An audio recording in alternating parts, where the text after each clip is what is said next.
বোলপুর চিত্রামোড়ের কাছে একটা দোকানে ঠান্ডা খেতে। এখানে সুইট লস্যি, ম্যাঙ্গো পান্না, কোল্ড কফি সবই পাওয়া যায়। তো আমি চয়েস করলাম একটা আইসক্রিম শেক, যার দাম 30 টাকা। সেটা নিলাম, খুবই ভালো খেতে এবং সেটা খাচ্ছি খুব গরমে। আইসক্রিম তো প্রায় খাওয়া শেষের দিকে দেখতে পাচ্ছেন। এই আইসক্রিম শেকের মধ্যেই আবার একটা আইসক্রিম দেওয়া থাকে। আইসক্রিম শেক ওই গরমে খুব ভালো লাগে।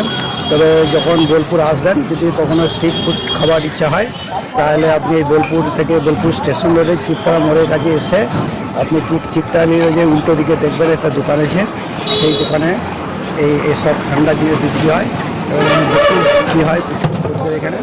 তো আপনারা এলে এটা খেয়ে দেখবেন। আজকের মতো আসছি, আবার অন্যদিন দেখা হবে। ভিডিওটি ভালো লেগে থাকলে লাইক করবেন, শেয়ার করবেন, অবশ্যই সাবস্ক্রাইব করে দেবেন।